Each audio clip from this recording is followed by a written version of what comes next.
Пирог из яблок, алмалы бәліш, салмасына алмасы көп бәліш, өте дәмді. Видеоны соңына дейін көріңіздер. Керек өнімдер описанияда толық жазылған. Бізге керек өнімдер: алма, жылы сүт, ұн, қант, ерітілген сары май, разрыхитель, ұн қопсытқыш және 4 дана жұмыртқа. Ыдыс аламыз, осыған 4 жұмыртқамызды жарамыз. Менде бұл тағамда барлығы 2 порцияға арналған өнімдер. Қант саламыз, жақсылап шайқаймыз, қантымыз ерігенше. Ерітілген сары майды құямыз, жылы сүт, жақсылап араластырамыз.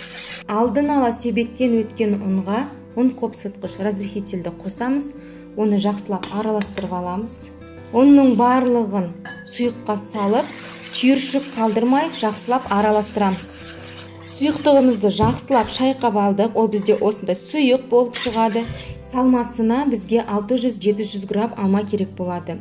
Алманың сыртын жақсылап тазалап аламыз. Алмамыздың ішін сыртын жақсылап тазалап алдық. Міне осындай өте жұқа пластиналарға тураймыз.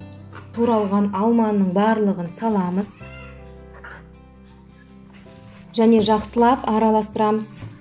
Диаметрі үлкен 32 сантиметрлік форманы алдым. Мұнда менде 2 порцияға арналған. Осыған барлық біздің бәлішті саламыз. Бетін тегістейміз. 180 градуста қызып тұрған пеште шамамен 35-40 минут пісіреміз. Нағыз алманың дәмі шығатын бәлішіміз дайын. Қалауыңыз бойынша бетіне қант ұнтағын сепсеңіз болады. Өте дәмді болып шығады.